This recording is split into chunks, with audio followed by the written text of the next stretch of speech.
Ozone layer के बारे में आपने थोड़ा बहुत पढ़ा होगा, लेकिन कि यहाँ पर ये जो छिद्र आपको दिख रहा है ये क्या पता है आपको? चले जाते हैं। ये एक क्या है, फूड चेन है, यानी आहार श्रृंखला है। जय हिंद स्टूडेंट्स, कैसे हो? मैं हूँ नए एक और वन शॉट के साथ, एक फुल वीडियो के साथ। लास्ट वाला वीडियो जो हमारा चल चुका है, लोगों ने देखा भी है बहुत अच्छे से, उसका रिस्पॉन्स भी अच्छा है। अभी मैं जो है वन शॉट लेके आया वो है हमारा पर्यावरण, आवर एनवायरनमेंट चैप्टर का। आप देख सकते हैं मेरे पीछे पूरी की पूरी दुनिया है और इसी दुनिया में आप लोग रहते हो, लेकिन इस पर हमारे एनवायरनमेंट, हमारे पर्यावरण का क्या प्रभाव पड़ता है, हमारा पर्यावरण किसे कहते हैं, ओजोन लेयर के बारे में आपने थोड़ा बहुत पढ़ा होगा, लेकिन आज हम लोग उसका अच्छे से रिवीजन भी करेंगे।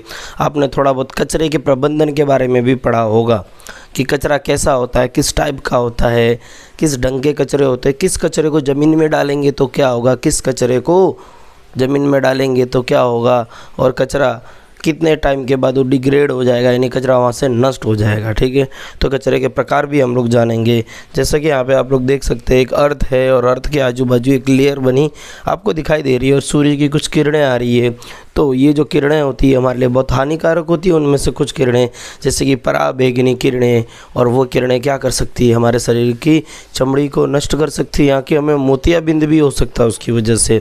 तो ऐसे कुछ किरणों से बचाए रखती है ओजोन लेयर, उसके बारे में भी आज हम लोग पढ़ेंगे। ठीक है, और मैं उससे पहले आपको बताना चाहता हूँ कि लास्ट टाइम हम लोगों ने एक चैप्टर का वन शॉट किया था। चैप्टर कौन सा था?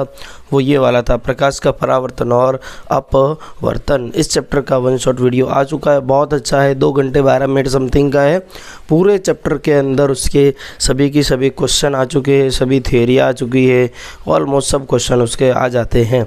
ब्लू क्वेश्चन, इंडेक्स क्वेश्चन, अभ्यास के कुछ प्रश्न उसमें लिए गए हैं, लेकिन अभ्यास के वे प्रश्न जो बहुत बड़े हैं, जैसे कि जिसमें न्यूमेरिकल वैल्यू की गणनाएं की गई है, या फिर जिसमें क्वेश्चन ऐसे दिए गए जैसे कि इसमें से इतने एम्पीयर की धारा प्रवाहित हो रही है, इतनी बाहर जा रही है, कुछ ऐसे जो प्रश्न हैं, या हमने जो ये चैप्टर लिया था प्रकाश का परावर्तन वाला, ऐसे न्यूमेरिकल के हम लोग अलग से एक वीडियो लेके आएंगे।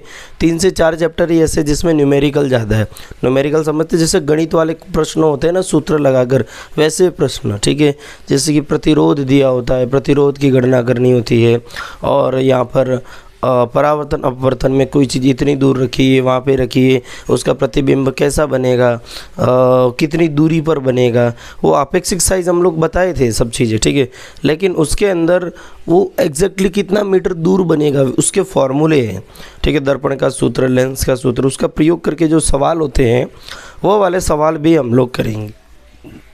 ठीक है, तो ये वाला हमारा चैप्टर बहुत अच्छे से सफलतापूर्वक हो चुका है। अभी जो हम करने जा रहे हैं वो कौन सा है भाई साहब? वो है हमारा पर्यावरण। क्या है चैप्टर का नाम? क्या है भाई साहब? हमारा पर्यावरण। हमारा पर्यावरण किस पे एसोसिएटेड है, किससे जुड़ा हुआ है, किसके ऊपर बेस है? तो आप देख सकते हैं वो क्या चीज़ है, प्लांट। अगर प्लांट नहीं होते, ना हम होते ना तुम होते, और सन नहीं होता तो प्लांट भी नहीं होते। तो इस टॉपिक के अंदर हम लोग आज क्या पढ़ेंगे, कैसे पढ़ेंगे? सबसे पहले हम लोग पारितंत्र के बारे में पढ़ सकते हैं, क्योंकि पहला टॉपिक वही है पारितंत्र का। दूसरा टॉपिक हमारे पास आएगा, वो कौन सा रहने वाला है? वो जैव आवर्धन का भी रह सकता है इसके आगे, जैव आवर्धन। अगला टॉपिक हमारा क्या रहेगा इसके अंदर? अगला टॉपिक हमारे रहेगा आहार श्रृंखला वाला, आहार श्रृंखला एवं जाल वाला टॉपिक। इसके बाद कौन सा आएगा? हमारा एक टॉपिक आएगा ओजोन का पूरा, ओजोन का निर्माण कैसे होता है, उसका नष्ट कैसे होना, और फिर आएगा कचरे के प्रकार। क्या आएंगे? कचरे के प्रकार।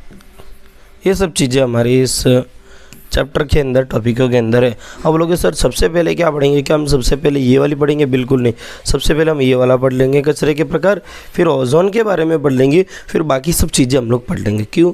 क्योंकि ये वाले टॉपिक जो है बहुत इंपॉर्टेंट है, इनसे क्वेश्चन थोड़े ज़्यादा बनते हैं। ठीक है, तो पहले इनका रिवीजन करेंगे। किसका करेंगे? सबसे पहले कचरे के प्रकार, यानी जो लास्ट वाले जो हमारे टॉपिक है बुक के, उसका हम लोग रिवीजन आज करेंगे। ठीक है, कचरा प्रबंधन। क्या नाम है टॉपिक का? कचरा प्रबंधन। कचरा प्रबंधन में हम लोग समझेंगे कि कचरे के कितने प्रकार है मेनली हमारे अंदर। तो 2 प्रकार है। कौन कौन से प्रकार है? कौन कौन से प्रकार है कचरे के? एक दिया जैव निम्नीकरणीय कचरा। क्या? जैव निम्नीकरणीय।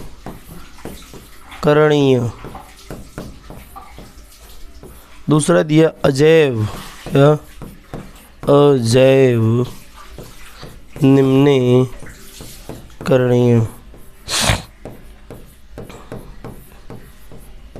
अजैव निम्नीकरणीय, ठीक है। इसमें क्या होगा? ऐसा कचरा जिसको ज़मीन में डालने पर वो नष्ट हो जाए कुछ दिनों बाद, और इसमें ऐसा कचरा जो ज़मीन में डालने बाद भी नए लंबे समय तक बना रहता है, लंबे समय तक वहाँ पड़ा रहता है, उसका कुछ नहीं बाल भी बाका नहीं होता है, वो अजैव में आएगा। जैसे कि इसमें क्या आएगा?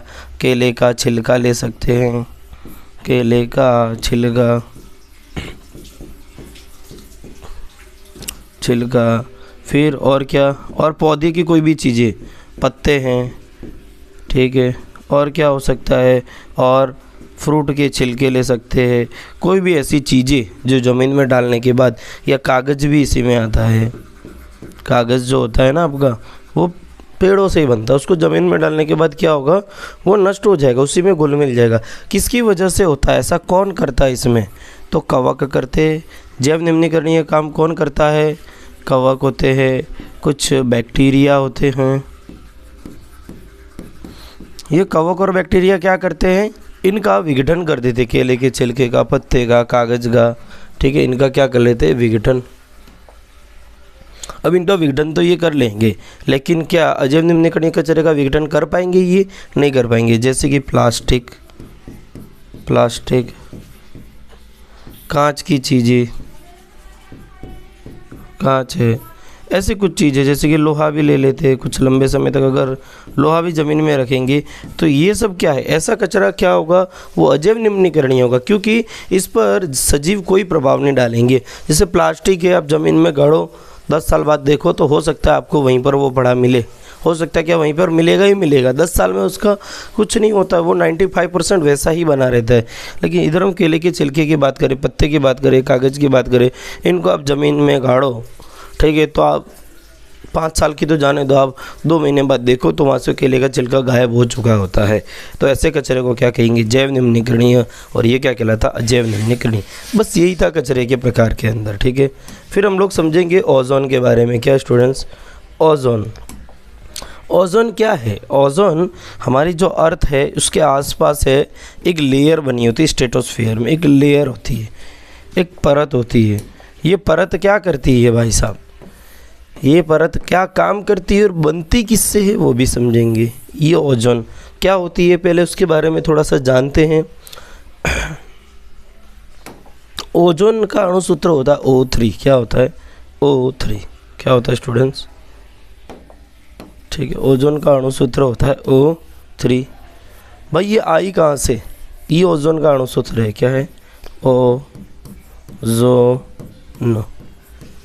कहाँ से आई है? क्यों आई? किस लिए आई? कौन लाया?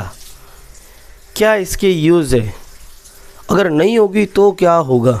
ठीक है, तो सबसे पहले हमारी जो अर्थ होती है ना, अर्थ यानी हमारी जो पृथ्वी होती है, उसके आसपास एक परत होती है, स्ट्रेटोस्फीयर वातावरण के अंदर ही होता है, और इसका नाम क्या है? O3 यानी ओजोन। कौन बनाता है इसको? इसको बनाने वाला कौन है? तो इसको बनाती है अल्ट्रावायलेट किरणें यानी पराबैंगनी विकिरणें। क्या? पराबैंगनी विकिरणें, ये बनाती है। किसको बनाती है? ओजोन को।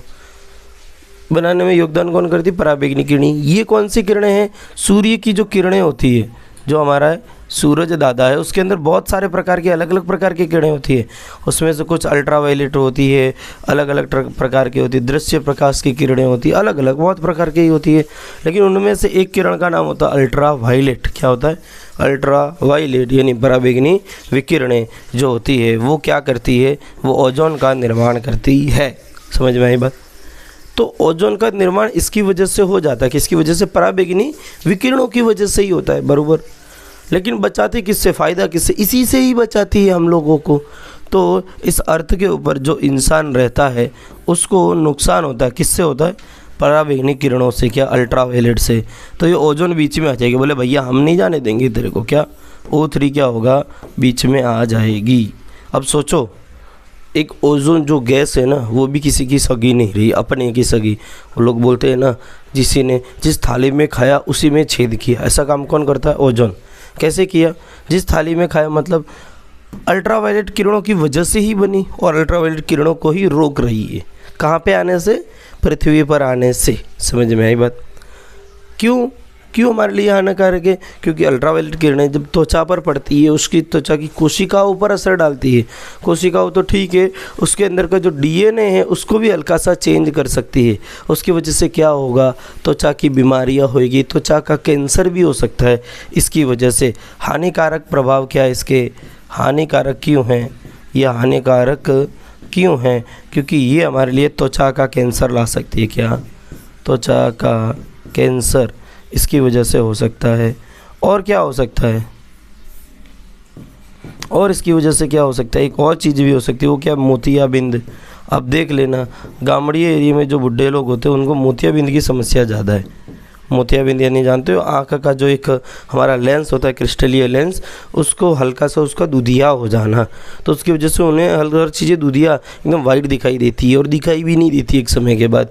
तो ये हो जाती है मोतियाबिंद। किसकी वजह से होती है? अल्ट्रावायलेट किरणों की वजह से। समझ में आई मेरी थ्योरी? बस यही चीज़ें जो है वो बुक के अंदर है। तो हमको एक चीज़ समझ में आई कि भाई ओजोन जो है हमारे लिए बड़ी ज़रूरी है। समझ में आई? क्या ओजोन हमारे लिए ज़रूरी है? ये बनी कहाँ से? अल्ट्रावायलेट किरणों की वजह से बनी, पराबैंगनी विकिरणों की वजह से बनी। रोकती किसको है? उन्हीं को रोकती है पृथ्वी पर आने से। ठीक है, अब इनको नष्ट कौन कर रहा है? मतलब ओजोन को भी किसी न किसी चीज़ से खतरा है। वो किससे खतरा है? CFC से। किससे? CFC यानी क्लोरोफ्लोरोकार्बन। क्या? क्लोरोफ्लोरोकार्बन। इनसे नुकसान है। किसको? O3 को। ये क्लोरोफ्लोरोकार्बन ऐसी गैस है जो क्या करती है? ओजोन को नष्ट कर देती है। अब सोचो, ओजोन बनी मुश्किल से है, उसको नष्ट करने वाली भी चीज़ें हैं। ये कहाँ होते हैं? ये कहाँ होती है CFC? ये हमारे रेफ्रिजरेटर, AC, फ्रिज, उसकी वजह से उत्सर्जित होती है, उनकी वजह से बाहर निकलती है, ठंडा करने का काम करती है। AC में से ठंडी हवा आती किसकी वजह से? CFC की वजह से। और रेफ्रिजरेटर में इसी की वजह से। हमारे फ्रिज है उसमें भी इसी की वजह से। ऑलमोस्ट सेम ही चीज़ें। तो ये नुकसानदायक है हमारे लिए। अब देखिए बुक में क्या दिया है। ठीक है, बुक का समझते हैं। चलिए, तो ओजोन O3 अणु ऑक्सीजन के 3 परमाणु से बनते हैं। ऑक्सीजन के 3 परमाणु मिलकर क्या बनाता है? O3 बनाता है। जबकि सामान्य ऑक्सीजन जिनके विषय में हम प्राय चर्चा करते हैं उनमें कितने परमाणु होते हैं?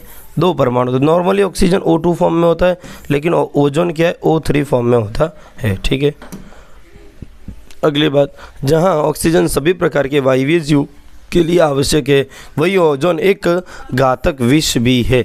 ये ओजोन भाई हमसे दूर ही अच्छी है। अगर पृथ्वी पे आ जाएगी तो काम की नहीं है, हमारे वातावरण में ही अच्छी है। तो क्या करेगी? पराबैंगनी विकिरणों को रोक के रखेगी। अगर ये ओजोन हमारे शरीर के अंदर चली जाए, ओजोन हमारे वातावरण में है ही नहीं, नीचे नहीं है, पृथ्वी के सतह के आसपास नहीं है, सतह से 50 किलोमीटर से ज़्यादा ऊंचाई पर है कौन? ओजोन। तो वहाँ पर ही ये काम की है। अगर वो वहाँ से नीचे आ जाएगी तो क्या होगा? मनुष्य के शरीर में एंटर करेगी। अगर मनुष्य के शरीर में एंटर करेगी तो वो क्या कैसे काम करेगी? जहर के समान। ठीक है, तो ओजोन गैस हमारे शरीर के लिए क्या है? विष के समान है।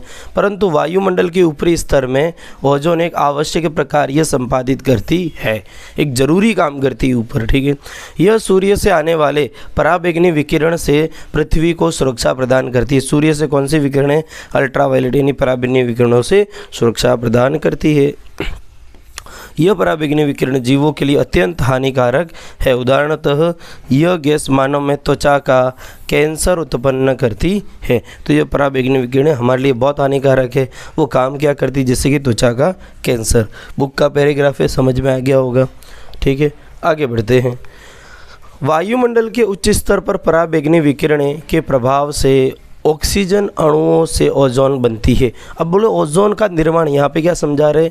ओजोन का निर्माण। कोई आपसे पूछे 1 नंबर में, 2 नंबर के, सिर्फ ओजोन का निर्माण समझाओ भाई, क्या समझाना है?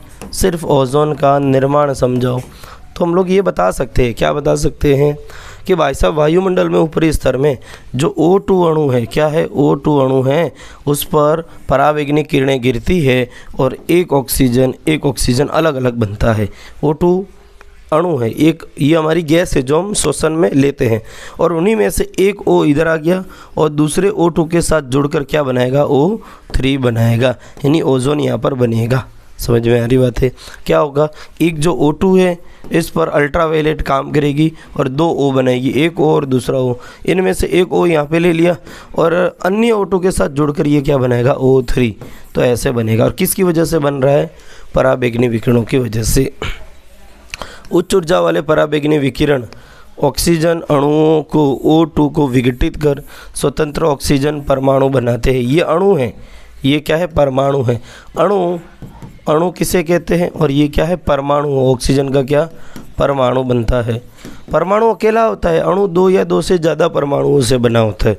जब 2 या 2 से ज़्यादा परमाणु मिलते हैं तो क्या बनता है, अणु बनता है। ठीक है। ऑक्सीजन के ये स्वतंत्र परमाणु संयुक्त होकर ओजोन बनाते हैं। ये स्वतंत्र परमाणु क्या संयुक्त होकर क्या बनाते हैं, ओजोन, जैसा कि समीकरण में दर्शाया गया है। समीकरण हमारे ध्यान में रहना चाहिए। समीकरण एक बार फिर से बता देता हूँ कि क्या होता है। जैसे O2 गैस है, इस पर पराबैंगनी विकिरणें काम करती है, ऑक्सीजन और ऑक्सीजन में 2 टुकड़े हो जाते हैं। ठीक है। ये क्या, ऑक्सीजन का अणु है, कौन सा है, ऑक्सीजन का अणु है, और ये क्या, ऑक्सीजन का परमाणु है। और इन्हीं में से एक परमाणु यहाँ आ जाता है। देखो ऑक्सीजन का परमाणु यहाँ आ गया और दूसरे ऑक्सीजन के अणु से जोड़कर क्या बनाता है, O3 ओजोन का अणु। क्या बनाता है, O3 ओजोन का अणु बन जाता है। ये हमारी क्या है, ओजोन। क्लियर। अगला क्या है, 1980 से वायुमंडल में ओजोन की मात्रा में तीव्रता से गिरावट आने लगी। क्लोरोफ्लोरोकार्बन जैसे मानव संश्लेषित रसायनों को इसका मुख्य कारक माना गया है। कौन है, क्लोरोफ्लोरोकार्बन। क्लोरोफ्लोरोकार्बन बोलेंगे मेरे साथ, क्लोरोफ्लोरोकार्बन। इसकी वजह से क्या हो रहा है, ओजोन नष्ट होती है। क्या, ओजोन गैस वापस नष्ट हो रही है। देखो ऊपर वाला जो भाग था वो क्या था, ऊपर वाला भाग था वो ऑक्सीजन का निर्माण कैसे होता है, ये ओजोन का निर्माण कैसे होता है, ये वाला टॉपिक किसके बारे में समझाएगा, ओजोन नष्ट होने का कारण। क्या, ओजोन, क्वेश्चन ऐसा बन के आ सकता है, ओजोन नष्ट क्यों हो रही है, यह नष्ट होने के कारण।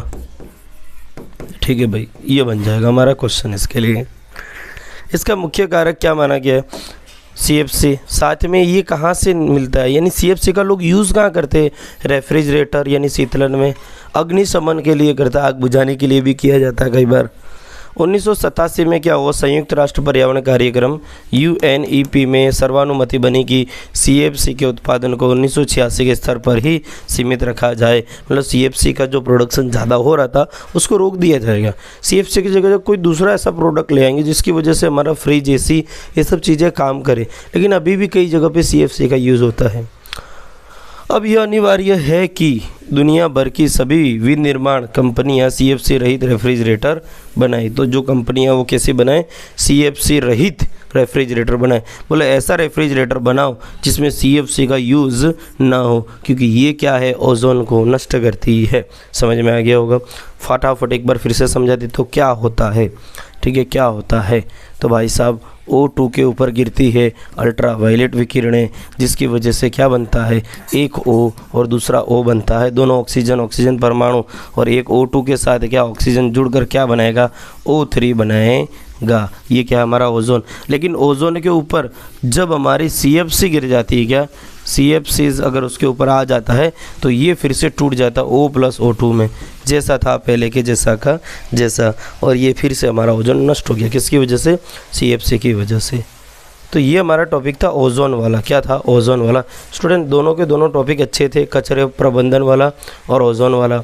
ठीक है, अब हम समझते हैं हमारे बुक के अंदर से शुरुआत वाले, स्टार्ट वाले टॉपिक में। ठीक है, हम लोग पारितंत्र की थोड़ी चर्चा करेंगे। किसमें क्या दी है, सभी जीव जैसे कि पौधे, जंतु, सूक्ष्म जीव, मानव तथा भौतिक कारकों अन्योन्य क्रिया होती है। अन्योन्य क्रिया मतलब एक दूसरे से क्रिया करते। चलो देखो, जीव जंतु मानव सब एक दूसरे के ऊपर डिपेंडेंट है कि नहीं। मेरे को सब्जियां चाहिए, सब्जियों को कुछ और चाहिए, किसी को कुछ और चाहिए, तुम्हें कुछ और चाहिए, सब एक दूसरे के ऊपर निर्भर है, ठीक है। यानी सब एक दूसरे से क्या करते हैं, परस्पर अन्योन्य क्रिया तथा प्रकृति में संतुलन बनाए रखते हैं। किसी क्षेत्र के सभी जीव तथा वातावरण के अजैव कारक संयुक्त रूप से पारितंत्र बनाते हैं। यहाँ पे सब बन जाता है क्वेश्चन कि पारितंत्र किसे कहते हैं। क्या बन जाता है कि पारितंत्र किसे कहते हैं। मैं क्वेश्चन लेके आया हूँ, आईएमपी क्वेश्चन जैसा बन जाता है कई बार कि पारितंत्र किसे कहते हैं। तो देखेंगे क्या है पारितंत्र। या पारिस्थितिक तंत्र एक प्राकृतिक इकाई है जिसमें एक विशेष क्षेत्र के सभी जीवधारी और उनका अजैव पर्यावरण शामिल होता है, जिसमें से जैव और अजैव दोनों साथ मिलकर रहते हैं। पारितंत्र किसे कहेंगे, जिसमें सजीव और निर्जीव दोनों साथ मिलकर काम करते हो। मैं एक पारितंत्र ही तो बना रहा हूँ। देखो मैं हूँ, मेरा ये पैनल है, मेरा ये चश्मा है, हम सब एक साथ मिलकर काम करें। अगर मैं चश्मा नहीं लगाऊंगा तो क्या होगा, इधर इतनी सारी लाइटें लगी, कम से कम 20 जितनी लाइटें, सबकी किरणें मेरी आँखों में आएगी और मेरी आँखों को क्या समस्या होने लगेगी। बस इसीलिए मैं ये पहनता हूँ। तो मेरा ये अजैव और मैं सजीव दोनों मिलके क्या बना रहे, पारितंत्र जैसे ही तो बना रहे हैं। यहाँ पर पारितंत्र में जीवधारी और उनका पर्यावरण एक दूसरे पर निर्भर रहते हैं और एक जैविक इकाई बनाते हैं। पारितंत्र में कई खाद्य जाल होते हैं जो जीवों के बीच परस्पर निर्भरता और ऊर्जा के प्रभाव को दर्शाते हैं। यहाँ पर खाद्य जाल बनेंगे, जाल अभी अपने समझेंगे। खाद्य जाल यानी आहार जाल, आहार श्रृंखला, आहार जाल, आहार श्रृंखला हम लोग समझेंगे, आहार जाल भी होंगे। क्या होते हैं देखते हैं। पारितंत्र के बारे में कुछ और बातें देखो क्या दी।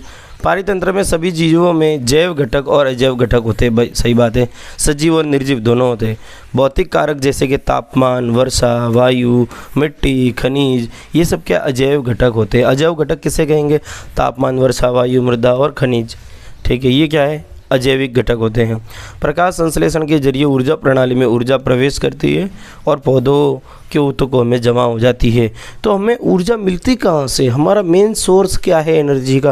अगर कोई आपसे पूछे कि पृथ्वी के ऊपर से क्या मैं हटा दूँ, क्या हटा दूँ कि उसके कुछ ही समय के बाद पृथ्वी नष्ट हो जाए, तो क्या पौधे हटाओगे? बिल्कुल नहीं, पौधे को हटाने की जरूरत नहीं। आप सूर्य प्रकाश को हटा दो, आप सूर्य प्रकाश को हटा दो तो कुछ ही दिनों के अंदर अंदर पूरी प्रकृति नष्ट हो जाएगी।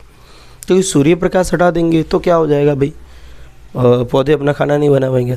पौधे अपना खाना नहीं बना पाएंगे यानी पौधे उग नहीं पाएंगे, पौधे बड़े नहीं हो पाएंगे, पौधों में वृद्धि नहीं होगी। अगर वो नहीं होगा तो क्या होगा, हमें फूड नहीं मिलेगा।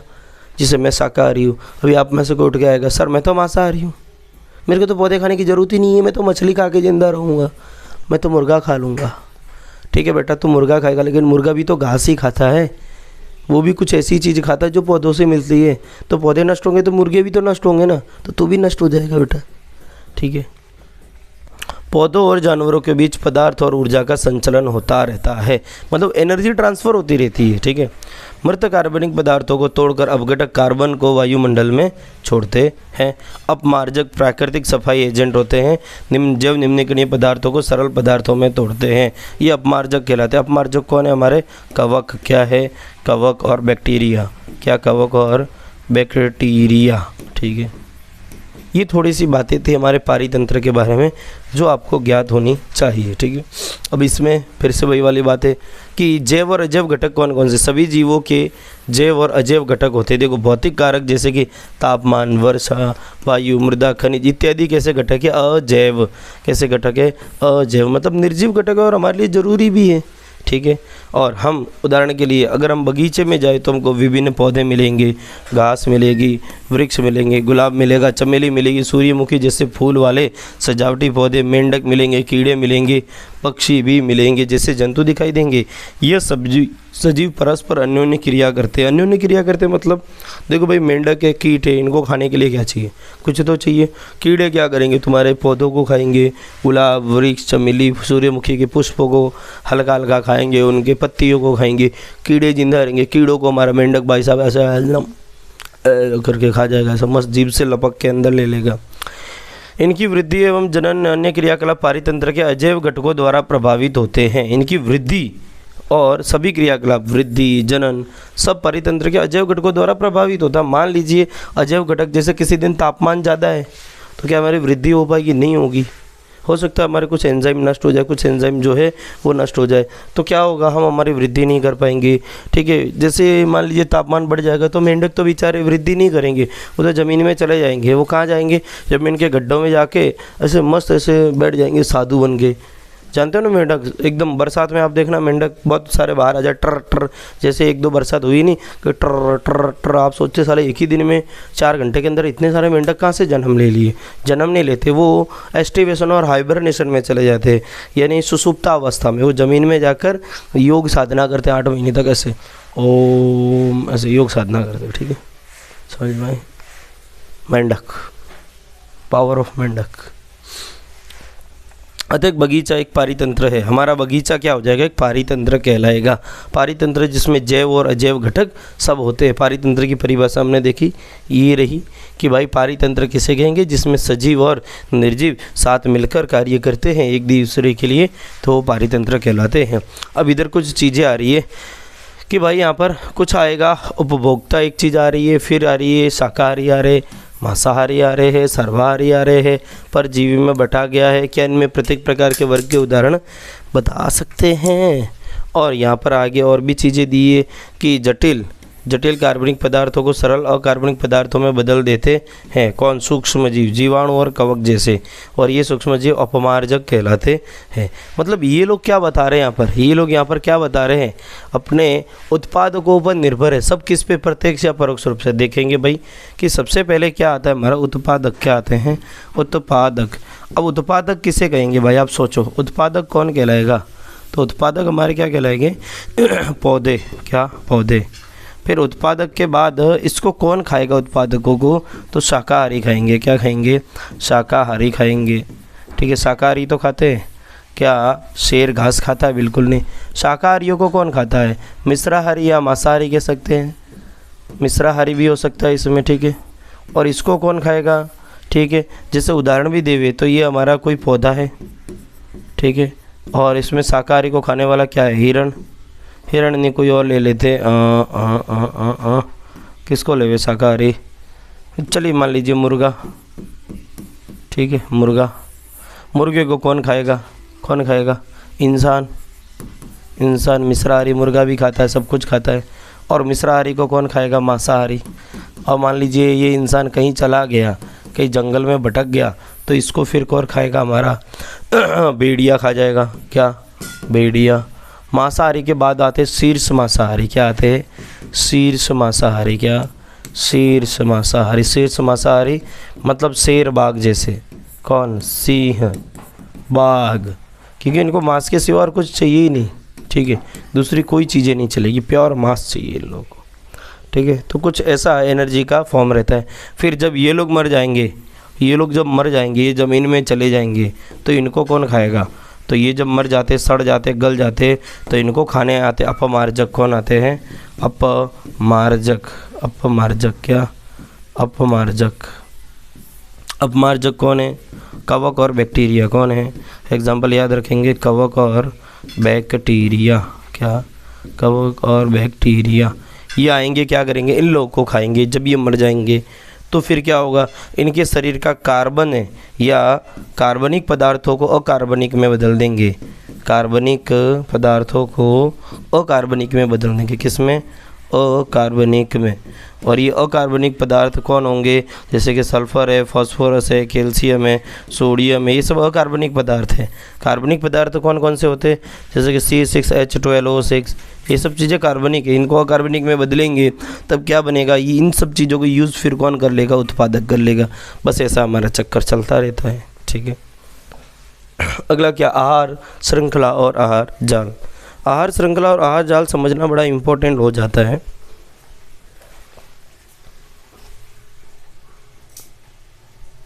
क्योंकि इससे हमें एक चीज़ पता चलेगी कि भाई इस सजीव पे जितने भी सजीव है, इस पृथ्वी पे जितने भी सजीव है वो क्यों इम्पोर्टेंट है इतने। आप यहाँ पे एक चीज़ सोचो, हल्का सा वही वाली चीज़ जो मैं आपको बता रहा था अभी इसके पीछे, कि भाई सबसे पहले कौन हो रहे हमारे? उत्पादक। कौन है? उत्पादक। कौन होते हैं? उत्पादक। ठीक है, ये कौन है? उत्पादक है ये। और ये कहाँ से एनर्जी लेते हैं? सन से। कहाँ से लेते हैं? सन से। फिर हमारे क्या आ रहे हैं? प्राइमरी कंज्यूमर यानी प्राथमिक उपभोक्ता। क्या आ रहे हैं? प्राथमिक उपभोक्ता, प्राथमिक उपभोक्ता कौन आ रहे? प्राथमिक उपभोक्ता। और ये शुद्ध शाकाहारी होते बेचारे, ठीक है। फिर कौन आते हैं? द्वितीयक उपभोक्ता। कौन? द्वितीयक उपभोक्ता। क्या? द्वितीयक उपभोक्ता, द्वितीयक उपभोक्ता यानी सेकेंडरी कंज्यूमर, जैसे कि हमारे मेंढक भाई साहब है। और मेंढक को कौन खा जाता है? फिर सांप खा जाता है। कौन? सांप खा जाता है। ये फिर किस में आ जाता है? तृतीयक उपभोक्ता, ठीक है। इनको कौन खा जाता है? फाइनल कंज्यूमर, जो मांसाहारी होते हैं, ठीक है। चतुर्थ उपभोक्ता और फाइनल कंज्यूमर कौन हो जाते हैं? कवक। ये मिल के किस में बन जाते हैं? ये कवक में बन जाते हैं, कवक में मिल जाते हैं। और ये क्या कहलाते हैं? अपघटक या अपमार्जक, मार्जक, ठीक है। और फिर ये वापस किस में जाते हैं? इसमें चले जाते हैं। ये एक क्या है? फूड चेन है, यानी आहार श्रृंखला है। कुछ ऐसा यहाँ पे भी दिया है। ये घासों को कौन खाता? हमारा टिड्डा, टिड्डे को कौन खा जाएगा? चूहा, चूहे को कौन खाएगा? सांप, सांप को कौन खाएगा? बाज। और बाज से फिर से उसकी एनर्जी इसमें ट्रांसफ़र है, क्योंकि बाज भी तो मरेगा ना, बाज का शरीर भी तो सड़ेगा। सड़ाएगा कौन? अपमार्जक। क्या? अपमार्जक सड़ाएगा। और ये क्या है? एक आहार श्रृंखला है। क्या है? आहार श्रृंखला यानी फूड चेन है। क्या है? फूड चेन है। समझ में आ रही बात है? फिर ऐसी बहुत सारी आहार श्रृंखला बनकर मिलकर एक आहार जाल बना देती है। बहुत सारी आहार श्रृंखला क्या बना देती है? आहार जाल। कैसे बनाती है समझेंगे आगे जाकर।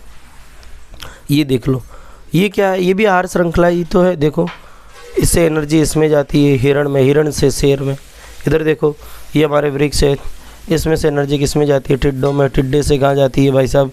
मेंढक में। मेंढक से कहाँ जाती है? सांप में। सांप से कहाँ जाती है? भाज में। इधर देखो, फिर से घास फूस से फिर कौन जाता है? कीड़े मकोड़े में। फिर मछली में, मछली से बगुले में। ये पानी के अंदर, ये क्या है?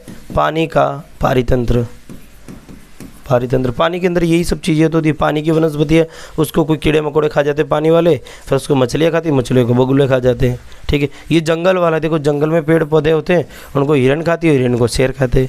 ये हमारे बगीचे का है। बगीचे में ऐसे कुछ हम लोग बस सुंदर से पौधे उगा देते, उसको कौन खाता है? कीड़ा खा जाता है। कीड़े को मेंढक, मेंढक को सांप भी कई बार बगीचे में आते, और उसको हमारे ईगल भाई साहब खा जाते। ये सब क्या है? आहार श्रृंखला है। क्या है? आहार श्रृंखला है। क्या है? आहार श्रृंखला है, ठीक है। और ये आहार श्रृंखला एक दूसरे से जुड़ी भी हो सकती है। जैसे कि भाई साहब, अगर इस टिड्डे को इसका फूड मिले, क्या इसको नहीं खाएगा? क्या ये टिड्डा अगर इसको ये वाला मिल जाए तो नहीं खाएगा? बिल्कुल खाएगा, खाएगा ना। ये हिरण इसको भी तो खा सकता है, बिल्कुल खा सकता है। ये सांप और किसको खा सकता है? सांप इसको भी खा सकता है, ठीक है। और ये भाई साहब मेंढक भाई साहब हो सकता है इसको भी खा जावे। और ये शेर, चलो इसको तो, हिरण को तो खा रहा है, लेकिन बगुले को भी खा जावे, उसके मांस को भी। तो ऐसे जब जाल बन जाए तो एक ये आहार श्रृंखला, ये आहार श्रृंखला, ये आहार श्रृंखला है। तो बहुत सारी आहार श्रृंखलाएँ, 2 या 2 से ज़्यादा, ठीक है, या उससे भी ज़्यादा आहार श्रृंखला मिलकर क्या बनाती है? आहार जाल। क्या बनाती है? आहार जाल। फिर जाला जैसा ही तो लगेगा, सब उलझ तो गया है, सुलझी हुई चीज़ों को उलझा रहे। यहाँ पे हमारे दिए पोषी स्तर। क्या दिए भाई साहब? पोषी स्तर। इसके उदाहरण आपको खास ध्यान में रखने पड़ेंगे। उत्पादक, प्राथमिक उपभोक्ता, द्वितीय उपभोक्ता और तृतीय उपभोक्ता यहाँ पर आ जाते हैं।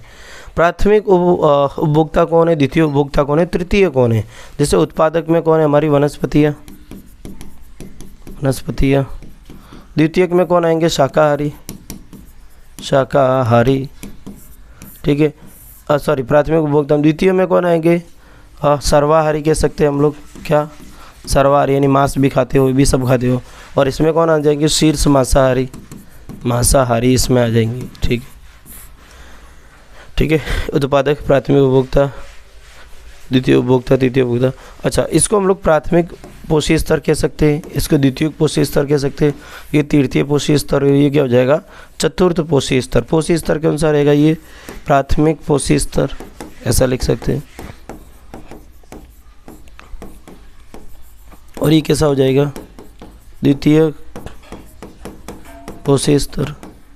और ये तृतीय पोषी स्तर, तृतीय पोषी स्तर। और ये क्या हो जाएगा? चतुर्थ पोषी स्तर। आपको एक बात बता दूं कि भाई साहब, इसके पास जितनी एनर्जी है ना, उसके सिर्फ 10% आगे जाएगी, और इसकी 10% इधर और इसकी 10% इधर एनर्जी जाती है। कैसे? मान लीजिए इसके पास एनर्जी है वनस्पतियों के पास, जैसे कि 1 2 3 4 इकाई दाई सैकड़ा हज़ार 10,000 10,000 जूल तक की है। तो इसका 10% मतलब क्या हुआ, इसके 2 जीरो काट दो, यानी इधर कितनी जाएगी फिर 100 जूल जाएगी एनर्जी।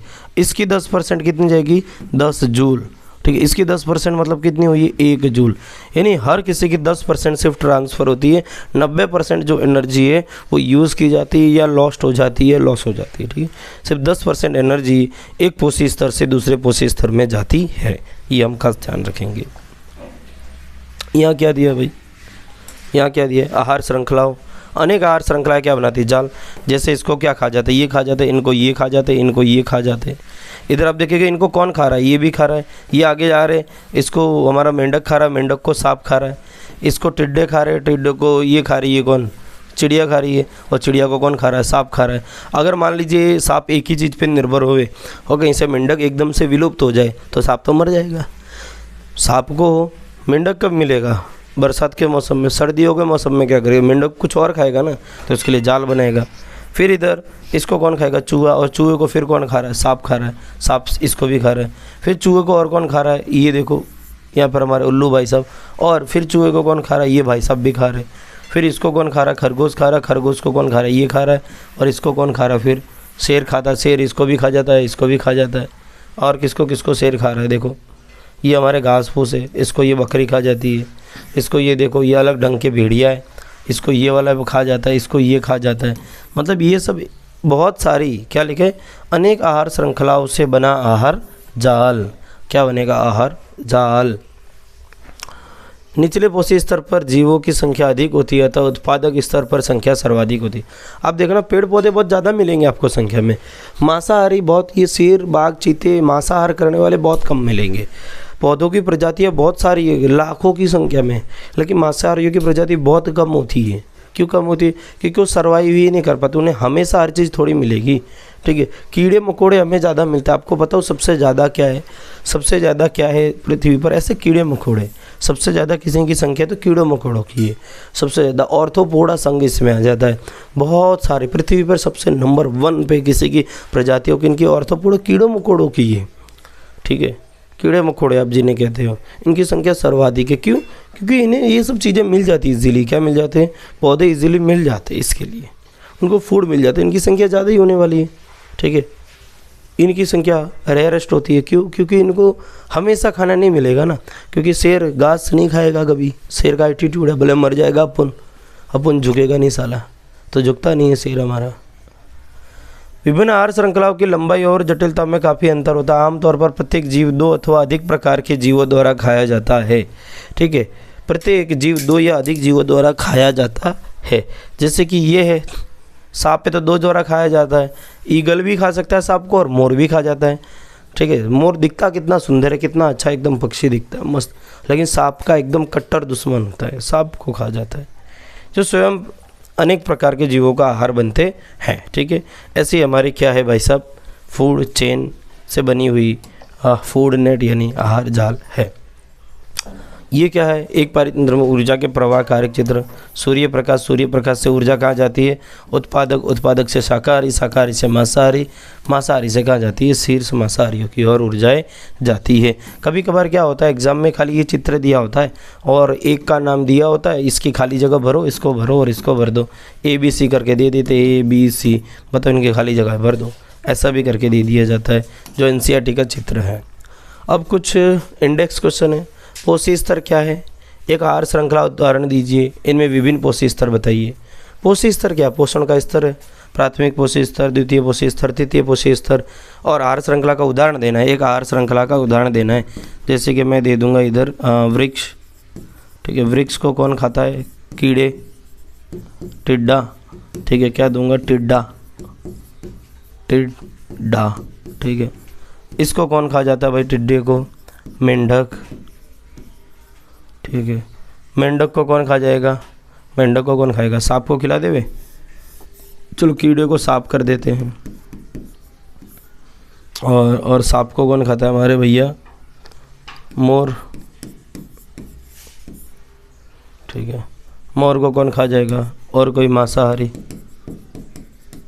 इसको कौन खाएगा? शेष मांसाहारी, शेष मांसाहारी, ऐसा हम बना सकते हैं। ठीक है, इसमें अलग अलग पोषी स्तर है, ये प्राथमिक पोषी स्तर है, फिर ये द्वितीय बन जाएगा हमारा। ठीक है, और इसको खाने वाले जो मोर है ये सर्वाहारी हो जाएगा। ठीक है, तृतीयक, द्वितीयक, तृतीयक, और ये हमारे चतुर्थ में आ जाएंगे एक एक करके। ठीक है, पारितंत्र में अपमार्जक की क्या भूमिका? अपमार्जक मतलब कौन है? कवक, और कितनी बार आ गया ये यार? कवक और बैक्टीरिया यानी जीवाणु, कवक और बैक्टीरिया, इसको कोष्टक में लिखेंगे जीवाणु। ये क्या करते हैं? ठीक है, कार्बनिक पदार्थों को, जटिल कार्बनिक पदार्थों को सरल, क्या सरल अकार्बनिक में बदलते, क्या अकार्बनिक, जटिल कार्बनिक को किस में बदलते हैं? सरल अकार्बनिक में बदलते हैं। कौन बदलते हैं?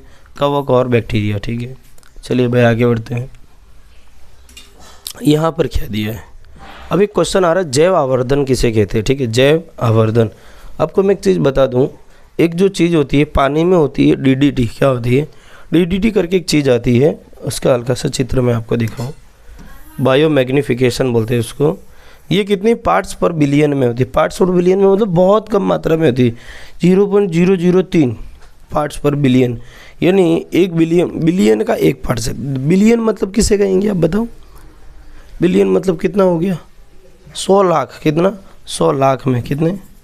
100 लाख, 100 लाख का 1 भाग। ठीक है, 1 भाग, और 100 लाख पानी के अणुओं में अगर मान लीजिए 1 भाग किसका हो? DDT का। DDT बड़ी खतरनाक चीज़ है, और ये हम लोग यूज़ कहाँ करते हैं पता है? कहाँ यूज़ करते हैं?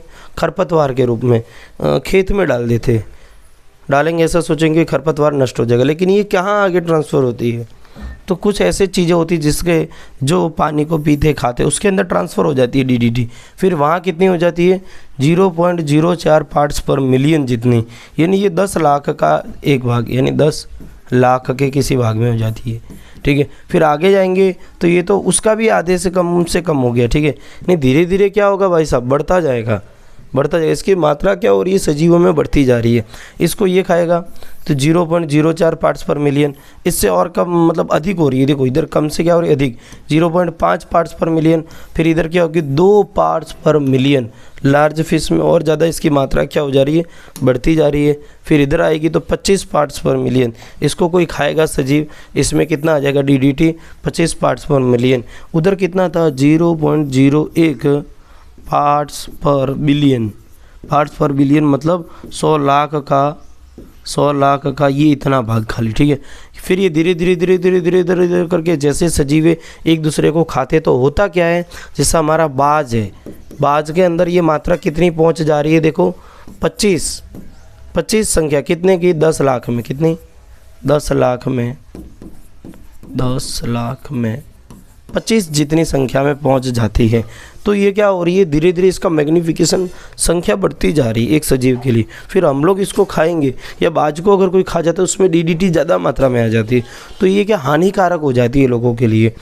ठीक है, तो ये क्या कहलाता है? जैव आवर्धन कहलाता है। ये जो चीज़ें मैं बता रहा था, देखो इधर क्या दिया है?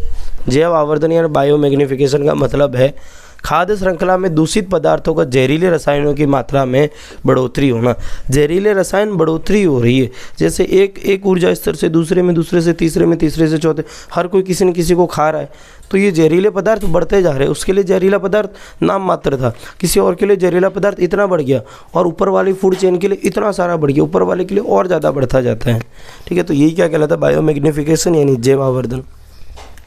ये पदार्थ अक्सर दूषित वातावरण, विषाक्त पदार्थों से उत्पन्न होते हैं। ये पदार्थ जीवों के भोजन या पर्यावरण के जरिए शरीर में प्रवेश करते हैं। पर्यावरण के जरिए या जीवों के भोजन द्वारा हमारे शरीर के अंदर प्रवेश कर जाते हैं। जैव आवर्धन से जुड़ी कुछ खास बातें क्या है? जैव आवर्धन की वजह से खाद्य पदार्थों, फल, सब्जी, मांस, मछली, खाद्यान्नों में हानिकारक रसायन जमा हो जाते हैं। और क्या होते हैं? इन रसायनों को पानी से धोकर या अन्य तरीके से अलग नहीं कर सकते। और क्या होते हैं? इन रसायनों से सेवन से मनुष्य कई तरह की बीमारियां हो सकती है। जैव आवर्धन के कुछ उदाहरण दे दिए, ठीक है, जिसमें वही जल में DDT, अभी मैंने दिया। सांद्रता कितनी होती है 0.03 पार्ट्स पर बिलियन से लेकर ये जैव आवर्धन की वजह से कितनी हो जाती है पक्षियों में 25 पार्ट्स पर मिलियन हो जाती है। ठीक है, पार्ट्स पर बिलियन थी इधर 0.03 से और 25 पार्ट्स पर मिलियन तक हो जाती है। मतलब रासायनिक पदार्थ, हानिकारक रासायनिक पदार्थ है वो जो ऊपरी चेन में जब जब बढ़ता है तो वो बढ़ता जाता है, कई गुना उसकी बढ़ोतरी होती जा रही है। ठीक है, उद्योगों से अपशिष्ट जल में मौजूद विषैले पदार्थों की वजह से जलीय खाद्य श्रृंखला में जैव आवर्धन हो सकता है। ठीक है, तो ये था हमारा जैव आवर्धन। ये हमारा क्या था देख लो भाई, हमारी एक अर्थ है, सनलाइट है, वो वाले टॉपिक है, ये भी हमने चला दिए।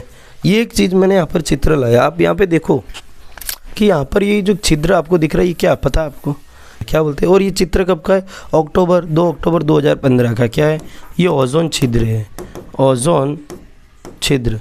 इससे मैं क्या बताना चाहता हूँ कि भाई देख लो ओजोन की जो लेयर है उसमें छिद्र पड़ चुका है, किसकी वजह से? CFC की वजह से। ठीक है, और वहाँ के लोगों को कैंसर ये सब होना ज़्यादा है। आपको एक बात बता दो, यूरोप के लोग जो है ना, यूरोप में कुछ ज़्यादा ही मात्रा में ये सब चीज़ें बढ़ रही है। आप नोटिस करना, यूरोप के लोग है ना धूप सेकने के लिए भारत जैसी जगहों पे आते, बीच पे आते घूमने के लिए, अलग अलग बीच पे जाते, क्योंकि उनको चमड़ी के कैंसर होते हैं यूरोप में। ठीक है, फिर वो लोग किसी सूखी जगहों पे आते हैं, वहाँ अच्छी वाली धूप सेकते हैं, उधर गंदी वाली धूप है, उधर अल्ट्रा वायलेट वाली है, हमारे यहाँ पे अल्ट्रा वायलेट वाली थोड़ी कम है और हमारे यहाँ पे भी बढ़ती जा रही है। उसमें क्या, ये वाला ओजोन वाला हमने पढ़ा, फिर कचरे के प्रकार पढ़ लिए। यहाँ पर क्या दिया है? क्या कारण है कि कुछ पदार्थ जैव निम्नीकरणीय होते हैं और कुछ अजैव निम्नीकरणीय? भाई क्यों? क्योंकि जो जैव निम्नीकरणीय होते हैं उन पर रसायनों का प्रभाव हो जाता है, उन पर एंजाइमों का प्रभाव हो जाता है। जो कवक है वो छोड़ते हैं, कवक छोड़ता है या फिर हमारे बैक्टीरिया छोड़ते हैं, वो क्या करेंगे? एक एंजाइम रिलीज़ करेंगे, कुछ ना कुछ एंजाइम, कुछ एक रसायन डालेंगे। मान लीजिए केला है, क्या है ये? केला है, तो इसके ऊपर क्या डालेगा? जो कवक है वो क्या करेगा? कवक इस पर क्या डालेगा? एंजाइम। क्या डालेगा? एंजाइम। इसकी वजह से केला नष्ट हो जाएगा। ठीक है, लेकिन यही कवक एंजाइम जब किसी प्लास्टिक पर डालेगा तो इसको कोई फ़र्क नहीं पड़ेगा, बोलेगा मैं झुकेगा नहीं साला, प्लास्टिक बोलेगा मैं झुकेगा नहीं, कुछ फ़र्क नहीं पड़ता है। ठीक है, ऐसे दो तरीके सुझाए जिनमें जैव निम्नीकरणीय पदार्थ पर्यावरण को प्रभावित करते हैं। जैव निम्नीकरणीय प्रभाव बिल्कुल करते हैं। ऐसे दो तरीके बताए जिनमें अजैव निम्नीकरणीय पदार्थ पर्यावरण को प्रभावित करते। मतलब सोच लो कि ये वाले भी प्रभावित करते पर्यावरण को, ये वाले भी प्रभावित करते पर्यावरण को। नुकसान ये भी देते लेकिन कम मात्रा में देते, ये थोड़ी ज़्यादा मात्रा में देते। ये कुछ समय तक तो बने रहते, हानिकारक प्रभाव तो ये भी डालेंगे। लेकिन लोग बोलते हैं कि कचरा है, ये वाला कचरा जो है वो अच्छा है, ये वाला ख़राब कचरा हमेशा ख़राब ही होता है बेटा, अच्छे बुरे की बात ही नहीं होती इसमें। ठीक है, केले का कचरा वो खराब ही माना जाएगा ना, क्योंकि ज़मीन में जाएगा, हल्का तो ज़मीन को भी गलाएगा, सड़ाएगा। ठीक है, उधर कुछ दुर्गंध फैलाएगा। ठीक है, तो हानिकारक प्रभाव इसके लिए क्या हो जाता है? फिर दुर्गंध फैलना। ठीक है, ज़मीन दूषित होना। और ये अजैव निम्नीकरणीय के प्रभाव क्या है? तो ये क्या है? ज़मीन को दूषित तो करता ही है, पर्यावरण को लंबे समय तक प्रभावित करता है, लंबे समय तक पर्यावरण पर प्रभाव डालता है। पर्यावरण पर क्या डालेगा? प्रभाव। ठीक है, ऐसे हमारे कुछ क्वेश्चन है इजी से। अगला क्या है? ओजोन क्या है तथा किसी पारितंत्र को किस प्रकार प्रभावित करता है? ये हमारा टॉपिक चल गया, अभी हमने चलाया। तो सबसे पहले ओजोन वाला, आप कचरे का निपटान की समस्या कम करने के लिए क्या योगदान दे सकते हैं? किन्हीं दो तरीकों का वर्णन कीजिए। भाई तुम क्या करोगे कचरे के? इस चैप्टर से ऐसे क्वेश्चन बहुत आते हैं, आप ये क्या करेंगे? आपको ऐसा करना चाहिए कि नहीं? आप क्या करोगे? ओजोन को बचाने के लिए आप क्या करोगे? आपसे पूछा जाएगा, आपको दिमाग चलाना। हाय राम, मैं क्या करूँगा? मैं कहाँ से आइडिया लाऊँ? कहीं से नहीं, किताब से जुड़े ही आइडिया लेने भाई। तो हम क्या करेंगे? सबसे पहला ये करेंगे, कचरे के प्रकार बना लेंगे, 2 प्रकार बना लेंगे, जैव और अजैव। जैव वाले को अलग डालेंगे और अजैव वाले को अलग डालेंगे। दूसरी बात, हम कोशिश रखेंगे कि अजैव वाला निर्मित ही ना हो, ज़्यादा से ज़्यादा प्लास्टिक निर्मित ही ना हो, प्लास्टिक कम से कम निर्माण हो, आवश्यक हो तभी उसका यूज़ करें, अन्यथा ना करे भाई। ठीक है, तो अजैव का निर्माण ही ना हो, ये हम करेंगे भाई, ये आपका योगदान पूछेंगे आके बार बार। अभ्यास में जाते हैं, देखो MCQ हैं हमारे बड़े अच्छे से। चलिए भाई, पहला क्या है? निम्न में से कौन से समूह में केवल जैव निम्नीकरणीय पदार्थ है? देखो, जो जीवों का निम्नीकरण पदार्थ मतलब जिनका निम्नीकरण हमारे बैक्टीरिया कर सकते हैं, ऐसा कौन कौन सा है? देखो, घास है, बिल्कुल कर सकता है। पुष्प का कर सकता है कोई? बिल्कुल हो सकता है। चमड़े का हो सकता है? बिल्कुल। तो यही हमारा आंसर है भाई, ये हमारा आंसर है। देख लेते हैं इसमें क्या है। घास का हो सकता है क्या? बिल्कुल हो सकता है। लकड़ी का जैव निम्नीकरणीय हो सकता है? बिल्कुल हो सकता है। प्लास्टिक का नहीं होगा। ऐसा बोला कौन सा समूह, मतलब तीनों के तीनों, ठीक है। तो इधर तीनों के तीनों जो जैव निम्नीकरणीय है, इन तीनों को है ना हमारी बैक्टीरिया या जो कवक है इनको नष्ट कर सकते हैं, इनका मतलब जैव निम्नीकरण कर सकते हैं। बाकी इनमें प्लास्टिक का नहीं होगा। इधर फलों के छिलके का तो हो जाएगा, केक का भी हो जाए, केक का नहीं होगा, हल्का सा नींबू के रस का थोड़ा बहुत हो जाता है, ठीक है। अगला कौन सा है? अगला केक का नहीं होता भाई, केक बहुत गंदी चीज़ है भाई, इसका जैव निम्नीकरण नहीं होता है। सोच लो केक तुम लोग खाते हो, उसमें केमिकल होता है, उसका निम्नीकरण हमारी बॉडी नहीं कर पाती है। देखो, लकड़ी का हो सकता है, घास का हो सकता है। तो देखो केक इधर दो गंदी चीज़ दी है, ठीक है। निम्न में से कौन आहार श्रृंखला का निर्माण करते हैं? कौन करता है बताओ बेटा, कौन करता है? घास, गेहूँ, आम? बिल्कुल नहीं। क्या घास को गेहूँ खाएगा, गेहूँ को आम खाता? नहीं भाई। घास को क्या बकरी खाती है? बिल्कुल खाती है। बकरी को मानव खाता है? क्या बात कर रहे हो यार, बकरी को मानव खा जाता है? इधर एक ऑप्शन कट गया है क्या? कट गया है क्या? ये हो ही नहीं सकता है, ठीक है। बकरी को गाय खाती है, गाय को हाथी खाता है? नहीं भाई, हाथी तो अभी तक शुद्ध शाकाहारी है। ये एक बार पॉसिबल हो जाता है, ये बी वाला उत्तर, क्योंकि मानव साला इतना आरामी प्रजाति है ना कि बकरी को भी खा जाता है। निम्न में से कौन पर्यावरण मित्र व्यवहार कहलाते हैं? पर्यावरण मित्र व्यवहार, बाजार जाते समय सामान के लिए कपड़े का थैला ले जाना अच्छे लोग हैं भाई, बहुत बढ़िया है। कार्य समाप्त हो जाने पर लाइट या बल्ब तथा पंखे का स्विच बंद करना, बहुत अच्छे लोग, ये भी अच्छा काम कर रहे हैं। माँ द्वारा स्कूटर से विद्यालय छोड़ने के बजाय तुम्हारा विद्यालय तक पैदल जाना, ये लोग भी अच्छे। स्कूटर का यूज़ कम करेंगे तो क्या होगा भाई साहब, उससे कार्बन डाइऑक्साइड कम बनेगी उसके जो धुएं से, ठीक है, तो पर्यावरण बचा रहेगा। तो उपरोक्त सभी सबके सब अच्छे, ठीक है, पर्यावरण मित्र व्यवहार वाले सब अच्छे। क्या होगा यदि हम एक पोषी स्तर के सभी जीवों को समाप्त कर दे या मार डाले तो भाई दूसरे पर असर पड़ेगा। मान लीजिए हम लोग पूरी की पूरी घास जला दे तो क्या होगा? शाकाहारी जिंदा रह पाएगा? नहीं। अगर शाकाहारी को मार दे तो घास की संख्या बढ़ जाएगी। मान लीजिए हम शाकाहारी को, उदाहरण के तौर पे हम शाकाहारी को मार दे, जितने भी शाकाहारी है उनको मार दे तो क्या हो जाएगा? तो एक चीज़ होगी कि भाई साहब जो पौधे हैं उनकी संख्या बहुत ज़्यादा बढ़ जाएगी, पौधे बढ़ेंगे, बहुत ज़्यादा बढ़ेंगे, ये तो एक बार अच्छी बात हो सकती है। लेकिन शाकाहारियों पर निर्भर जो मांसाहारी है, क्या है, मांसाहारी है, वो उनकी संख्या कम हो जाएगी, बहुत कम हो जाएगी और ये बहुत बढ़ जाएंगे, तो ये प्रभाव पड़ सकता है, ठीक है। कैसे किसी पोषी स्तर के सभी सदस्यों को हटाने का प्रभाव भिन्न भिन्न पोषी स्तरों के लिए अलग अलग होगा? क्या किसी पोषी स्तर के लिए जीवों को पारितंत्र को प्रभावित किए बिना हटाना संभव है? भाई नहीं संभव है, प्रभाव तो पड़ेगा ही पड़ेगा। जैव आवर्धन क्या है? हमारा टॉपिक चल गया है। पारितंत्र पर क्या प्रभाव है? टॉपिक चला दिया गया है। कुछ ऐसी चीज़ें हैं जो हमें पढ़ लेनी है। ये ओजोन का परत वाला हमने करा दिया है, कचरे के प्रकार है वो हमने करा दिए, और जब निम्नलिखित कचरे से कौन सी समस्या उत्पन्न होती है वो आपको लिख लेनी है। अब कुछ मैं एमसीक्यू ले आया हूँ स्टूडेंट्स जो आपके लिए होमवर्क में है, ठीक है। एमसीक्यू पहले आपको लिख लेना, स्क्रीनशॉट फाड़ लेना फटाफट। और ये एमसीक्यू एनसीईआरटी के नहीं, एनसीईआरटी के रिलेटेड एक बुक आती है जिसमें क्वेश्चंस होते हैं, ठीक है। पहले फटाफट स्क्रीनशॉट पढ़ लो, मैं हट जाता हूँ, अगले का पढ़ लो। चलो इसके आंसर आप लोग ज़रूर देवे कमेंट बॉक्स में, तभी पता चलेगा कि आपको चैप्टर आया है कि नहीं आया है, ठीक है। चलिए भाई, आपको ऐसा उत्तर देना है, ए का क्या है, ए का ए, पहले का क्या उत्तर है ए, दूसरे का क्या है बी, तीसरे का क्या है सी, ऐसा करके, ठीक है। मैं इसके आंसर्स भी कमेंट बॉक्स में यानी डिस्क्रिप्शन बॉक्स में रख दूंगा, नहीं तो नेक्स्ट लेक्चर में ले आऊँगा, और क्या, ठीक है। देख लो, स्क्रीनशॉट पाड़ते जाओ, तीसरे का वीडियो रखे स्क्रीनशॉट पाड़ो, चौथा क्या है भाई देखो, ठीक है, पढ़ लिया होगा आपने, अच्छे बच्चे हो। पांचवा भी देख लो भाई, देख लो ये पांचवा है। किसी आहार श्रृंखला में गैर जैव निम्नलिखित पीड़कनाशियों का प्रत्येक उच्च स्तर पोषी स्तर पर बढ़ती हुई मात्रा में एकत्रित होने या जमा होना क्या कहलाता है? जैव आवर्धन कहलाता है। जैव आवर्धन जो कहलाता है, ठीक है। इसका उत्तर तो मैंने बता दिया, ठीक है। फिर अगला है, ये देख लो, इसके स्क्रीनशॉट पाड़ लो फटाफट। ओजोन परत का घटते जाना किसके कारण होता है, किसकी वजह से होता है? लो मैं अभी बता देता हूँ, क्लोरोफ्लोरोकार्बन। बहुत इजी से है, आप टेंशन मत लो, बाकियों के उत्तर आपको देने, ठीक है, सोच के, तो अच्छा लगेगा आपको भी और मेरे को भी, कि आपको लगेगा कि हाँ मुझे आ रहा है, ठीक है।